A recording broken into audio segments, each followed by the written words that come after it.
Terrorists occupy homes, farm on displaced residents' land. Jos residents decry continued surge in food prices and goods despite drop in inflation figures. Flooding destroys over 200 homes and farmlands in Katsina, Jigawa. And on the international scene, South Africa deports 95 Libyans from suspected military camp. A very good evening and welcome to the News Hour on Trust Television. My name is Sagir Ibrahim. And on the news in full, 5 months after residents of Alawa community in Chiroro local government area of Niger State fled due to withdrawal of soldiers, terrorists have reportedly occupied the area and engaged in farming. According to an IDP from Irina, recent attempts to return and plant crops revealed that terrorists had taken over their farmland using fertilizers left behind. Many homes were destroyed and occupied by the terrorists. The Niger State Commissioner for Homeland Security, Brigadier General Bello Abdullahi Mohammed, retired, had earlier confirmed the military's withdrawal as a strategic decision. Efforts to reach him for comment on the current situation were unsuccessful. Residents noted that since the troop withdrawal in April, terrorists had taken control of multiple communities, including Alawa, Jalako, and others, cultivating the land and occupying homes. They have called on state and federal governments to take decisive action to restore their security and enable their return. SP Wasiu Abiodun of the Niger State Police Command assured that security agencies are working with the military to facilitate the return of displaced persons and conduct counterinsurgency operations in the area. Earlier, we spoke to our reporter in Niger State, Abubakar Akote. He gives an update on the situation. Currently, going by the climate, rainy season is gradually moving to an end. We are in August now, and there are people that have been in the IDP camp for the past 6 months, which probably they ought to have done something for themselves on their farms, decided to check on their community to see if the community is now safe for them to return so that they have something doing. But surprisingly, discovered that terrorists have actually taken over their community, sleeping in their houses now, and have even cultivated their lands, growing crops, using the fertilizers they said they have procured before they were displaced, which they couldn't take to IDP camps, now being used by terrorists for on their crops. Okay. So have you had any chatter or probably insinuations on whether the government or the agencies of security are going to be occupying those areas following this development? What I have gotten from the military confidentially, because they say I have to reach out to the defense headquarters for official statements that they are monitoring the situation. Even the last time they had a social media seminar in Mina, because Shiro is under 18 Brigade, Lieutenant Bida, and the commander spoke extensively that the two areas of operation, which include Shiro and Nubusa, are being monitored by troops regularly. But I don't know if they are aware that the terrorists have actually occupied part of the local government that is under his command. But I was sure that the decision will be taken, and they are going to, but official statement will have to be issued at defense headquarters. But assurance was given as of yesterday that the troops will surely monitor the situation and take decisive action. Okay, Akote, this development has been in the media space for quite a while now, so perhaps we would have gotten some response from the state government. Has there been any? The feedback we have continued to receive with state government is that they are working in collaboration with security agencies to ensure that the situation is put under control. But the truth of the matter is that because we are in rainy season now, each time we are in rainy season, because the river banks that these tourists cross over to these communities are always high. They found it difficult to cross. In recent time, the attacks have reduced until unless 2 weeks where they try to go somewhere along Contemporary Road. But for these ones now that have taken permanent settlement in this community is the bond of contention now, because communities with the phone now, during rainy season, communities always have time to even plant crops in their communities until during harvest period that they start that the terrorists resume attack, and then they are displaced again. But this time around, they are not in their communities. And what also wasn't the situation is that in the Lawa community, there was a permanent military camp there before, which made it difficult for terrorists to penetrate the area. But since the withdrawal, the terrorists have now taken over the community, even the neighboring villages, because Alawa is the largest community in that axis. So the military were stationed there. They took control the area without allowing terrorists to take over. But since they were withdrawn, terrorists have now having the power to take over and even occupy the house. Okay, Father Ali Akute, the last time we had this conversation about either Alawa, Erina, or any of the communities around there was sometime in April. Between that time and now, have you had maybe a conversation with residents of these communities to know how they had fared between April and this period? I've been in constant in touch with them, both those that are in Kuta, because the last time even in Kuta I interacted with them, those that are in Gwada. It has not been easy, all this, especially with this current rising cost of things, and the situation that what has even wasn't the price of the IDPs, getting something to eat. Though some of them now, if it's just that are into some mineral jobs to survive, some like those in Gwada, some work as cleaners or nannies in some houses to get what to eat. So between April and this period, what they said as very pathetic for them, even though once in a while they get support, humanitarian support from individuals, well-to-do individuals, and then sometimes even the state government, those supports are not enough. They said they will prefer if their communities will be protected, and then they go back home and engage in their farming, which they are used to, so that they can provide themselves instead of them waiting for government 2 months, 3 months before they get something, they get support to feed themselves. Abubakar Akote, they are reporter in Niger State, giving updates on the security situation in Alawa community. Also, bandits have killed Salisu Ango, the liaison officer to Governor Umar Diko Rada in Kankia local government area of Katsina State during an attack on Gyaza village on Friday night. The assailants also killed Ango's first wife and abducted his second wife, reportedly for ransom. The bandits raided the Gyaza community at around 10 p.m., shooting indiscriminately before storming Ango's residence, where they fatally shot him and his wife. Some residents overheard the bandits saying that Ango had paid the price for marrying the ex-wife of one of their members, despite repeated warnings against taking that action. Reports suggest that Ango may have been a primary target due to these threats. In a separate attack at Tashar Gamji, also in Kankia local government area, the bandits rustled an unspecified number of animals on Saturday night. They moved from house to house, seizing domestic animals, food items and other valuables. Though Kankia is not considered one of the frontline or highly vulnerable local government areas in terms of insecurity, it has experienced a rise in attacks in recent times. Police authorities in Katsina have confirmed the 2 separate attacks on the communities in Kankia. And a brutal ambush unfolded in the Diffa region, where a Red Cross convoy escorted by the army fell under attack by suspected ISWAP terrorists. The assault occurred in Main Soroa at approximately 10:30 a.m., involving the use of an improvised explosive device and automatic weapons to strike the convoy. The tragic ambush claimed the lives of 1 soldier and 8 Red Cross workers as the convoy traveling from Diffa town to Main Soroa was ambushed by the attackers. The terrorists also killed 4 civilians and seized one of the civilian vehicles from the convoy. In an immediate response, ground and air forces were deployed to pursue the assailants, who eventually abandoned the stolen vehicle, setting it on fire before fleeing to an undisclosed location.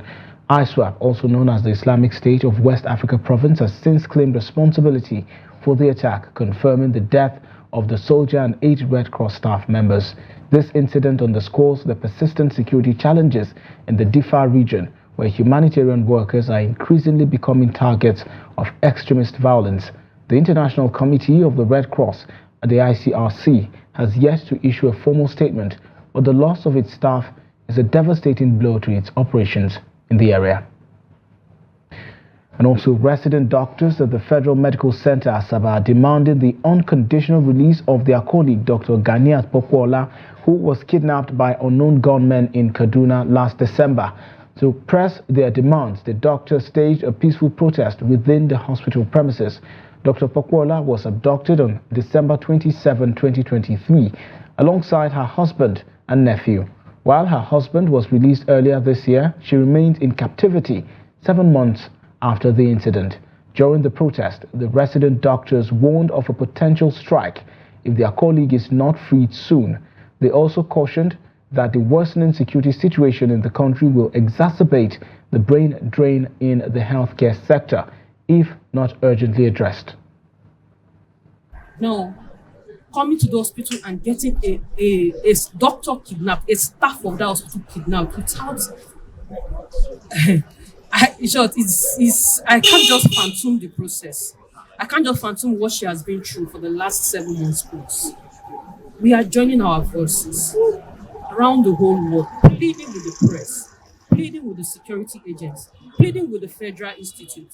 They should please help us secure a safe release. Remember that this is not only FMC Asaba protest. It is a protest that cuts across all institutions in the country, both federal and state institutions in the country. So it's a peaceful protest, as I've said. It can degenerate to anything because recall that she was kidnapped with her husband, who is a military personnel, but he has been released since March 2024. And our member has been in captivity since then till now, a female for that matter. So we can't imagine the torture and the pains. The security condition in the country is worsening by the day. We are not happy. Just yesterday we got an information that some many prisoners were kidnapped. Seems it's getting worse, and now we are the targeted species, doctors, health workers. We are not happy about it, and we are saying enough is enough. The Nigerian Air Force, operating under Operation Hardin K, has conducted a series of airstrikes targeting ISWAP island bases in the southern Lake Chad region, specifically within Marte local government area. The strikes, which occurred between 1700 hours and 1800 hours, resulted in significant casualties among the insurgents. Intelligence sources informed Zagazola Makama, a counter-insurgency expert and security analyst in the Lake Chad region, that 2 Super Tucano aircraft carried out precise strikes on ISWAP strongholds in the Tombumbaba, Jeddah and Arina Soro areas. The airstrikes caused substantial damage and inflicted heavy losses on the insurgents. Damage assessments revealed the destruction of various equipment and water vessels, as well as the neutralization of numerous fighters at Tombumbaba, Jeddah in Arina Soro. The airstrikes also struck an ISWAP medical dispensary and immobilized an unspecified number of vehicles. The operation also led to the death of several top ISWAP leaders and commanders, delivering a severe blow to the terrorist organization. In response, ISWAP has recalled its advanced team of fighters previously sent for attacks at Filin Auzo and Dabbar Wanzam, indicating substantial losses among its senior ranks. And 20 travelers abducted by a 10-man gang on the Osioboayegunle road in Kwara State have been rescued by local vigilantes and the police. The kidnappers, who intercepted 3 vehicles on Friday morning, forced the passengers into a nearby forest to demand ransom. While the victims were rescued later that evening, 3 sustained gunshot injuries during the operation and were rushed to the hospital for urgent care. The kidnappers remain at large, with police and vigilante teams continuing their search in the dense forest.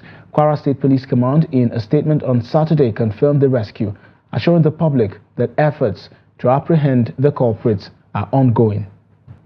And following recent nationwide protests, residents of Jos Plateau State are lamenting the rapid increase in goods prices. The protests, driven by concerns over the high cost of living and national insecurity, have led to heightened economic pressures in the state. Ado Musa brings details. Residents of Jos report a dramatic increase in food prices following a 10-day protest in the state. Investigations reveal that essential items such as sugar, rice and flour have surged from 75,000 naira, 74,000 naira and 60,000 naira to 92,000 naira, 85,000 naira and 80,000 naira respectively since the conclusion of the protest.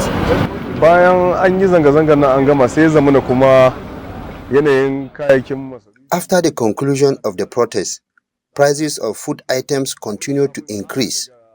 We just don't understand whether the problem is from the government or the business owners. This is our major problem at the moment.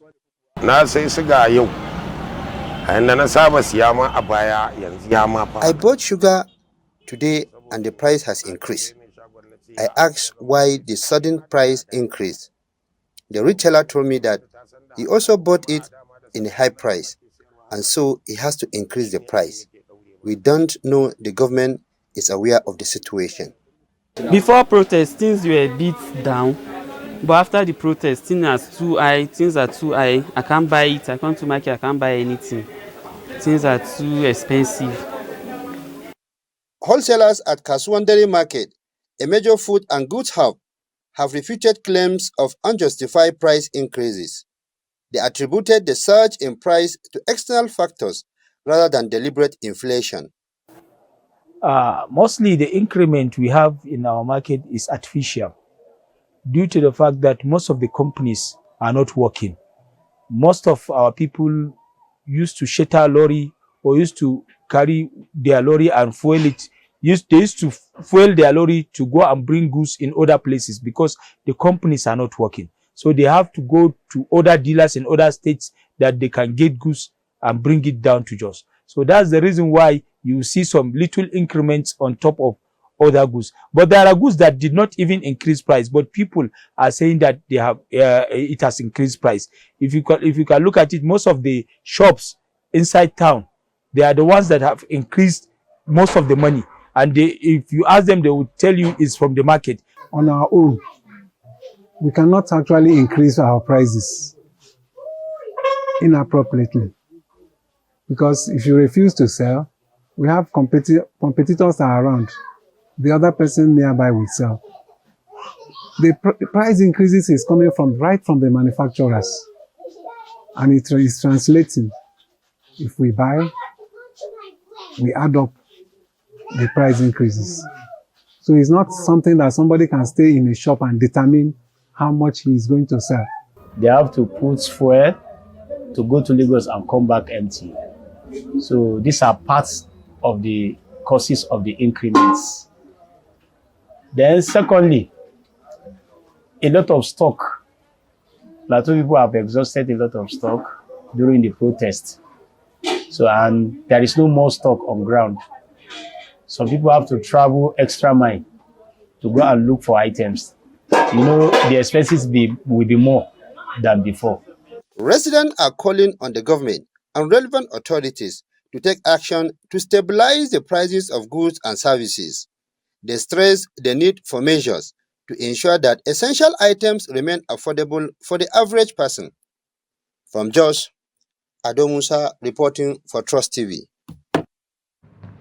In April 2024, the Nigerian Electricity Regulatory Commission raised electricity tariffs for about 2 million Band A customers by 230%, from 68 naira to 225 naira per kilowatt hour. The tariff was later reduced to 206.8 naira per kilowatt hour in May and maintained in June. Many customers find this cost unaffordable, leading to reduced electricity usage and increased reliance on alternative power sources. Trust TV's Hassan Koli reports from Gombe. Since the recent increase in electricity tariffs, many Nigerians have faced significant challenges in adapting to the new rates. With the current economic conditions, most households are prioritizing basic needs like food, making it difficult to manage additional expenses such as higher electricity costs. The price of electricity is unaffordable. When we are on postpaid, we are paying estimated monthly bills. But for now, it is prepaid. We have to stop using electric cookers and freezing irons, which are called as an alternative for cooking. It is indeed worrisome, as we cannot even enjoy a little.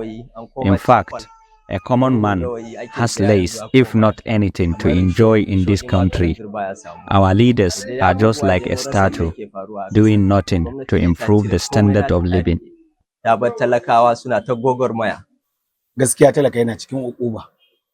The issue of electricity tariff is not fair on the common man because we are already dealing with the incessant inflation. For instance, previously, with 1,000 naira, one could enjoy electricity for days depending on usage. But for now, with 2,000 naira, one will hardly enjoy more than 3 days because there are just 9 units. We are using rechargeable lights in the night or disconnecting our power in daylight as a measure to minimize usage, and the government has to review the tariff to ease our hardships, in my opinion.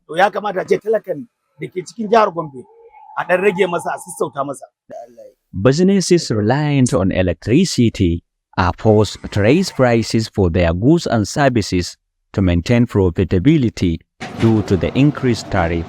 Many are also turning to alternative power sources to manage the high cost. I used to charge people's phones for commercial purposes. When I first ventured into the business, I started with electricity. However, customers are often complaining about how their phones are not fully charged in my shop, and it is solely because of the unreliability and hike in the price of electricity here. To retain my customers and sustain my business, I installed solar energy as an alternative source of power. The electricity is somehow not affordable to me and many business owners. Following the federal government's decision to end electricity subsidies for Band A customers, Nigeria's House of Representatives has directed a reversal of the tariff increase. This issue, along with rising hunger, sparked a nationwide protest on August 1st. The implementation of this directive is still pending. From Gombe, Hassan Koli, reporting for Trust TV. And elsewhere, fuel scarcity in Lagos has taken a turn for the worse, gripping the city in a stronghold of frustration and chaos. On Sunday morning, residents across the metropolis woke up to a disheartening sight.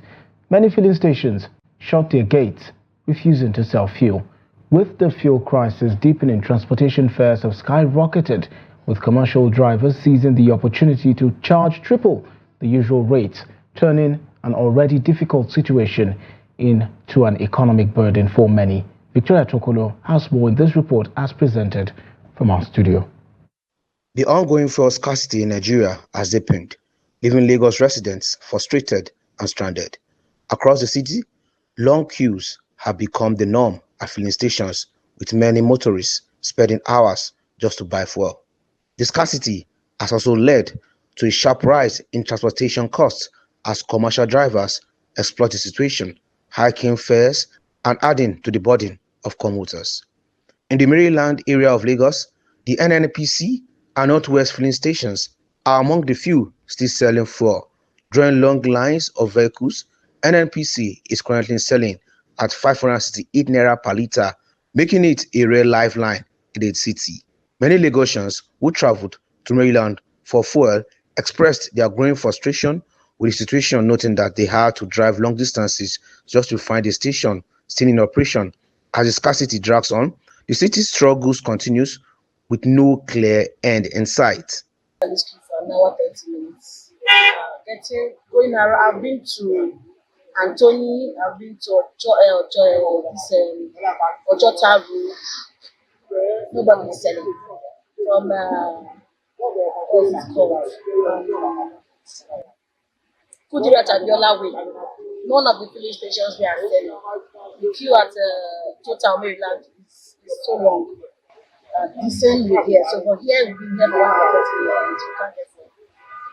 That's just it. I don't know what's going on. Honestly, the situation is very saddening. There is no fuel all over. All over. We've been driving for like 30 minutes looking for fuel. Not until we got here. Yeah, I've been on this queue for like over 3 hours now. And then it's not because when I got here, I started from that road coming from Ojota. So hopefully we will get the future. Right now, fuel is going 1,000 naira per liter. Yeah, 1,000 naira per liter right now. Yeah, we are at the total application at Back Anthony. We've been here since morning, queue on the line, and they are not selling fuel. And what they had is that they had fuel and they are not selling. Yeah, you can see us now. We can see we are still on the queue. Some are just leaving now. We just say we should wait. Maybe they will see sell. That's why we are still here. As the first scarcity drags on, Nigerians are growing increasingly vocal, urging the government to take swift and decisive action to address the worsening crisis.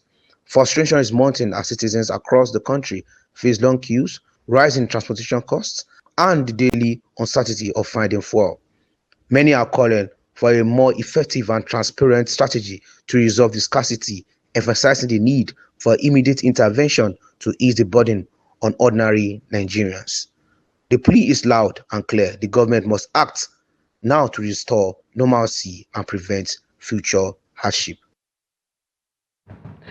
And away from Lagos State to Kano, where the governor, Abba Kabir Yusuf, has directed the State Public Complaints and Anti-Corruption Commission to investigate allegations of a controversial contract awarded for the supply of drugs to the state's 44 local government councils. The contract, reportedly valued at 10 million naira per council, is said to involve a company owned by Musa Garba Kwankwaso, the nephew of Kwankwasia movement leader Rabiu Musa Kwankwaso. The allegations surfaced in an expose by US-born Kano filmmaker Bello Galadanchi, sparking widespread reactions on social media. Governor Yusuf has denied any knowledge of the contract and urged the public to remain patient as the investigation unfolds. And elsewhere, the Bauchi State Independent Electoral Commission has announced that the People's Democratic Party has won all local government elections held recently. This declaration comes amidst objections from the main opposition, the All Progressives Congress, which has raised concerns about alleged irregularities in the electoral process. Trust TV's Adamu Imam has details. The chairman of the Bauchi State Independent Electoral Commission, Ahmad Makama, briefed journalists on the results of the local government elections held on Saturday. He announced that all 20 chairmanship seats and their corresponding councillor positions were won by candidates from the ruling People's Democratic Party (PDP). However, 3 councillorship seats were secured by candidates from the opposition Young Progressive Party (YPP), Allied People's Movement (APM), and African Action Congress (AAC) in their respective wards. If you could recall, local government election was conducted this afternoon in Bauchi State, and all the results, especially those of the chairman, have reached us. I will quickly read out the names of the chairman elected in each of the 20 local governments in Bauchi State. The leadership of the All Progressives Congress (APC) has criticized the integrity of the local council elections in Bauchi State. The party condemned the process while expressing its dissatisfaction with the election process.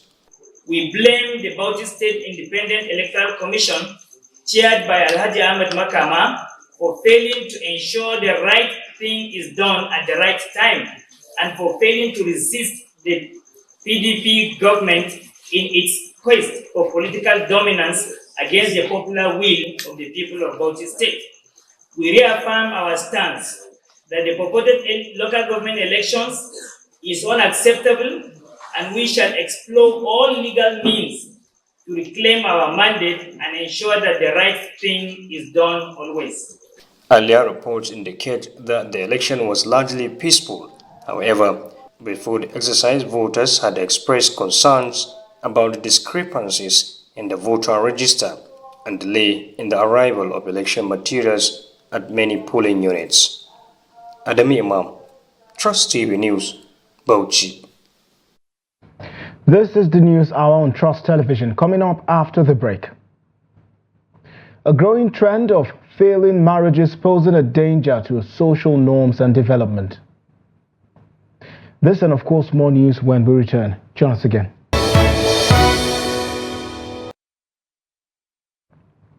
Thanks for staying with the news hour on Trust Television. Now recap of our top stories again.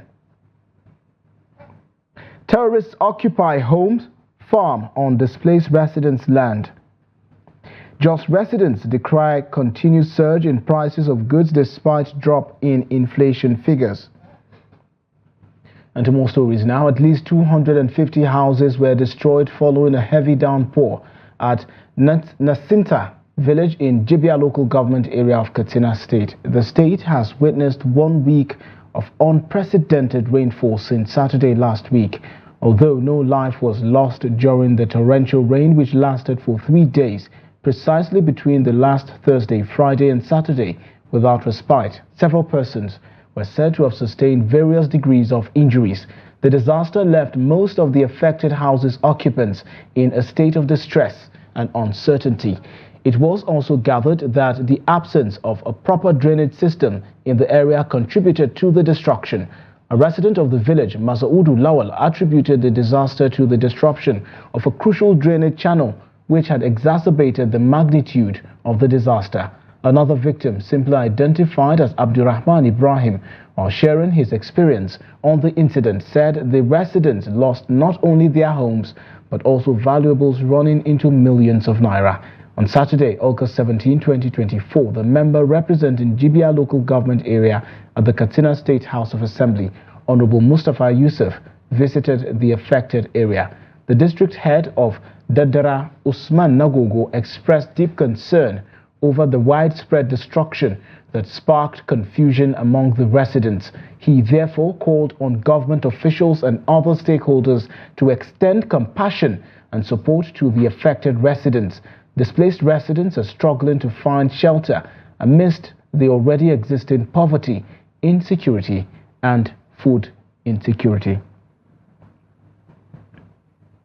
In Malam Maduri local government area, incessant rainfall has also devastated at least 60 hectares of farmland in Tashena and Arki villages. The affected farms, which were nearing harvest, predominantly grew rice and maize.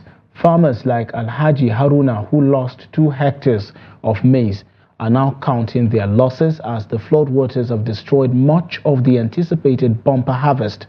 Other villages, including Mata and Agin, have also reported significant damage to their rice and maize crops. Local leaders such as Malam Yunusa Bulama, ward head of Tashena village, are compiling the list of affected farmers to seek urgent assistance from those hit hardest by the disaster.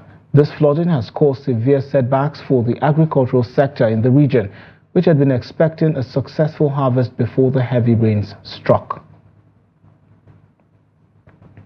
And the sanctity of marriage in Nigeria is under threat as divorce and separation rates soar to unprecedented levels.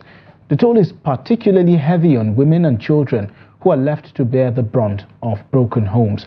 Habibat Ajayi delves deeper into this growing crisis. Take a look.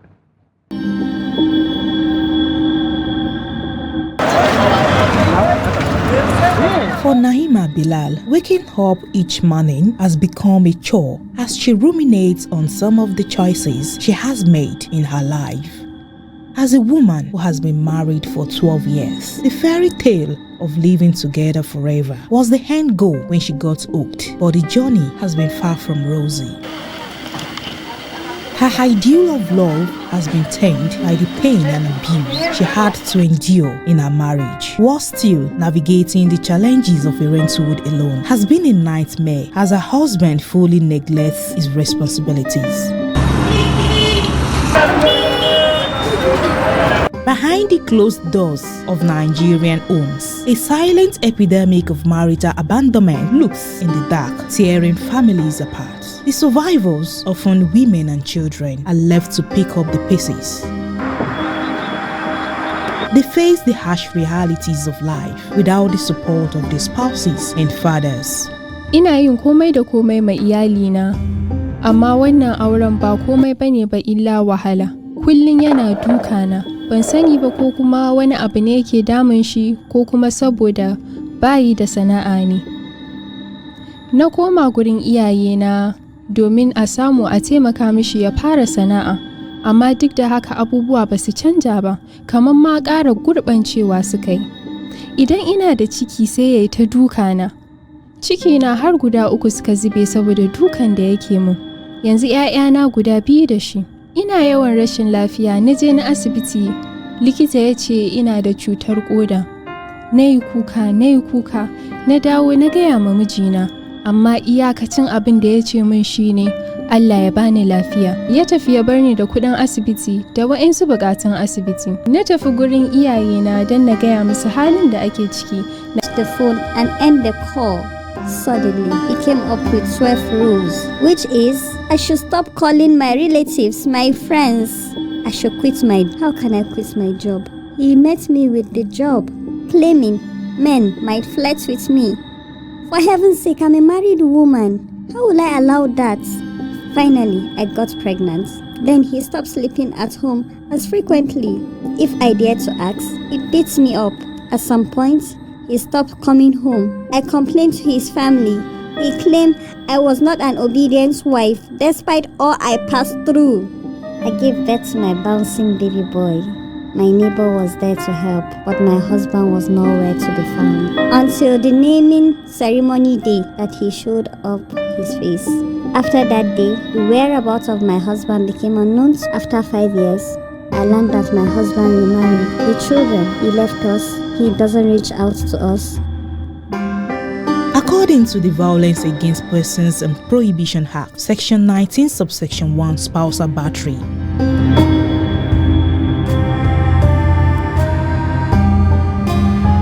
And Section 16, Subsection 1, abandonment of spouse, children, and other dependents without sustenance. There is a significant gap in data collection on divorce rates in Nigeria. The only available data dates back to the 2006 National Population Census, which reported that 704,000 Nigerians were divorced, comprising 230,000 males and 447,000 females.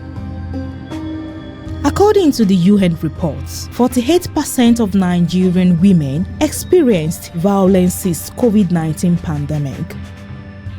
Findings by Trust Television revealed that there are no publicly available statistics on the rates of divorce in Nigeria. However, a family lawyer says the true rate of divorce is difficult to ascertain, as not all marriages and dissolutions are conducted in court, complicating the collection of accurate data.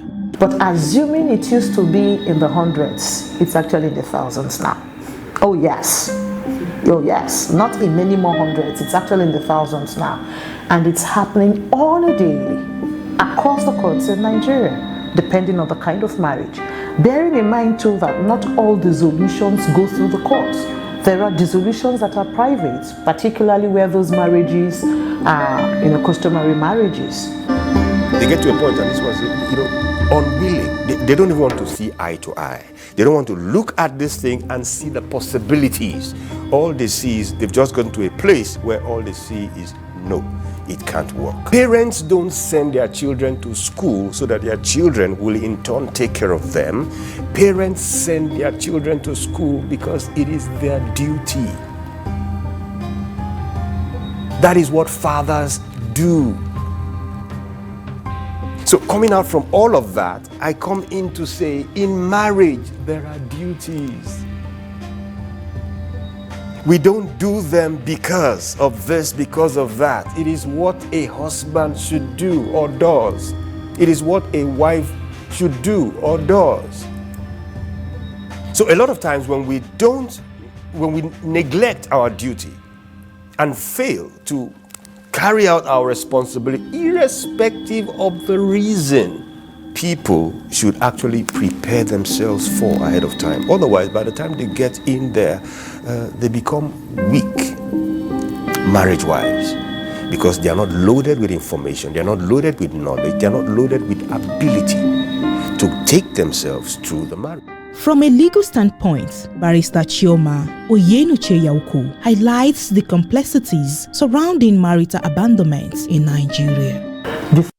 A lot of people tolerated unpleasant marriage situations because of stigmatization or because they didn't have the means to seek the solution they knew they needed. And then more men are also beginning to realize that there's no shame in admitting that they are suffering victimization in their marriage. Nigeria is said to have adequate laws aimed at protecting women and sanctioning perpetrators. However, there is a critical need for proper implementation to secure the lives and guarantee the safety of women in the country. Experts say enhanced enforcement of these laws, combined with increased resources for legal aid and support services, will help address the issue of abandonment and ensure that women receive the protection and justice they deserved. And there you have it. Elsewhere, the National Drug Law Enforcement Agency has arrested a Vietnam-bound businessman, Paul Okwi Mbaduha, at the Nnamdi Azikiwe International Airport in Abuja. The 54-year-old was apprehended on August 12, 2024, after testing positive for cocaine ingestion. Mbaduha, who was boarding a Qatar Airways flight to Hanoi via Doha, excreted 88 wraps of cocaine weighing 1.710 kilograms after 4 days under observation. He claimed to be a Lagos-based businessman who was paid $2,000 to deliver the cocaine to Vietnam. In a separate operation, NDLEA officers at the Murtala Mohammed International Airport in Lagos intercepted a shipment of 800 grams of loud, a synthetic cannabis strain concealed in noodles destined for Congo. The sender, Nnamani Sunday Sonny, was arrested at Alaba International Market. Additionally, NDLEA operatives at Lagos Airport recovered 65.80 kilograms of loud from 6 boxes imported from Canada. The suspect, Desalu Taufik Temitope, was arrested after arriving on an Air France flight. He and an accomplice, who is still at large, were reportedly promised $10,000 for the successful delivery of the shipment. And the Vice-Chancellor of Federal University Kashiri, Professor Umar Pate, has issued a stern warning to leaders not to neglect their primary responsibilities despite the prevailing global unrest. Speaking at the Dialogue for Peace, Engaging Youth for Good Governance, Pate emphasized the need for leaders to remain committed to their roles and duties in these challenging times. Gibson Suadigo reports. Youth from the 21 local governments of Adamawa State participated in a dialogue focused on peace and good governance. The initiative, led by Muhammad Bakari Tukur, Senior Special Assistant to Governor Ahmadu Umar Fintri on new media, aims to foster peace building and youth development. Tukur, motivated by his commitment to peace, highlighted various programs and projects under the Fintri administration designed to advance youth development in the state. Under his leadership, we have witnessed a resurgence in educational development marked by the implementation of free and compulsory education, the payment of WAEC and NECO fees for our students, and the revival of scholarship, including opportunities for foreign studies. During Nigeria served as resource persons. They extensively discussed strategies for achieving peace and good governance through effective dialogue, underscoring the importance of engagement and collaboration in addressing societal challenges. I did not select to be a Fulani man. I was accidentally born in Song and then grew up in Yola. And my parents speak the same language, so I followed that language. So these are things that you didn't have a hand. So what is there to be proud of? I am a woman, I am proud of, so what? Okay, give me another option if you had a choice. I am the son of so and so. How much did you pay God for him to make you the son of that man? You didn't pay anything. So how much did I not pay God that he made me the son of that humble person? So what's there to be proud of? I will respect you based on your achievements, not based on your location, which is accidental. It is on this note that I commend this government of Adamawa State for taking such initiative to organize this forum. It is going to create, and as subsequent as we do that, will enable us to deliberate, dissect programs, engaging our children and the youth on various skills program and human capital capacity to ensure that they are also involved in the issue of the state for them to also contribute their quota toward the economic development of the state. The Commission of Local Government and Chieftaincy Affairs, along with the Chief Press Secretary to the Adamawa State Governor, both emphasized the relevance of the discussion topic, noting its significance in light of the recent and bad governance demonstration. And residents of Ogun State, particularly those from Ota local government, are lamenting the uneven distribution of projects constructed by Governor Dakwa Abiodun's administration. Trust TV's Ajibade Awofeso tells us more in this report. The residents expressed their frustration with the high cost of living and perceived neglect of their area by the government, a situation they describe as devastating. Especially government projects are concentrated on one side of the state, one that But with the present government promising that development will be open, we are paying in due course. The government of the day are just there to amass wealth. I have seen, even in the media, where they are using billions of dollars to acquire vehicles, SUV, all kind of. Just look at it. And by that effect, it has brought to every living Nigeria the problem, the suffering is very obvious these days. You can see the old women, they are dying, children in the street, they are dying because of starvation. Starvation is on the higher side.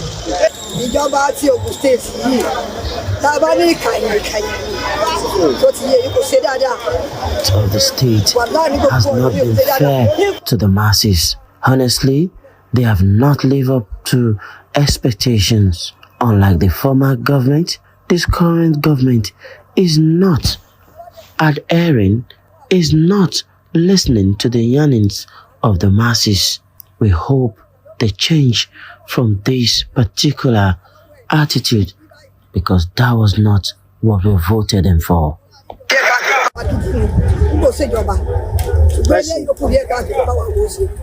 Efforts to get the government side of the story were unsuccessful, as most local government administration offices were closed.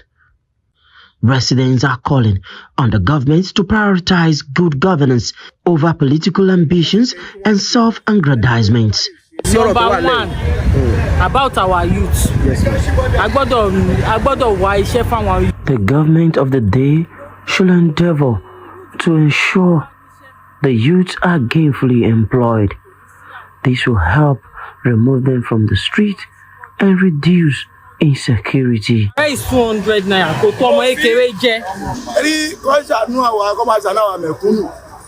The government should be merciful. They should have mercy on us, we the masses, especially those of us who are Okada riders. Things are difficult. They urge the government to implement immediate palliative measures to cushion the effects of the hardship on the people. Ajibade Awofeso, Trust TV News, Ogun. And in business, Nigeria's telecommunications sector is reeling under the weight of a severe investment squeeze as the country's worsening economic conditions continue to take a toll on the industry. The sector, which is critical to Nigeria's digital transformation and economic growth, is struggling to attract and retain investment amid dwindling revenues and rising costs. The president of the National Association of Telecom Subscribers, Adeolu Ogunbanjo, said most of the telecom components, such as base stations, are largely imported and require dollars. He maintained that a slight adjustment in tariffs would enable telecom operators to cope with the rising cost of imports and maintain service quality. The chairman of the Association of Licensed Telecommunications Companies of Nigeria, Benga Adebayo, expressed concerns about the sustainability of the telecom industry in Nigeria amid current macroeconomic conditions. Adebayo explained that the industry had significant challenges, including a lack of motivation for investment due to absence of concessions and incentives from the government. And away from Nigeria now, 95 Libyans discovered at a suspected military camp in South Africa's northeast have been deported back to Libya on Sunday, according to the South African Home Affairs Ministry. The Libyan men had been detained since July 26 when police raided a remote training camp near White River, about 360 kilometers east of Johannesburg. Police believe the men were receiving military training despite entering South Africa in April on visas purportedly issued for security guard training. The government cancelled the visas, which were irregularly obtained in Tunis through misrepresentation. The deportation flight arranged by the Libyan government departed from Kruger Mpulanga International Airport. Home Affairs Minister Leon Shariba commended officials for their swift actions and emphasized the importance of enforcing immigration laws. While the group was initially charged with violating immigration rules, the National Prosecuting Authority dropped the case on Thursday due to insufficient evidence. However, authorities have not ruled out further charges. And in sports, former Sweden head coach Jan Andersson is reportedly set to be named the new head coach of the Super Eagles of Nigeria. Andersson's appointment comes over 2 months after George Finidi vacated the position. This would mark the 61-year-old tactician's first coaching stint in Africa. Andersson previously managed the Swedish national team from 2016 to 2023, guiding them to their first FIFA World Cup in 12 years in 2018 and leading them to a quarter-final finish. However, he stepped down after Sweden failed to qualify for the 2024 European Championship. The Super Eagles are gearing up for their 2025 Africa Cup of Nations qualifiers next month, where they will face Benin Republic and Rwanda. And that wraps up the news hour on Trust Television. Do not forget to follow us across all of our social platforms and catch our live stream on YouTube for more news programs and documentary. My name is Sagir Ibrahim, and on behalf of the crew, have a good night.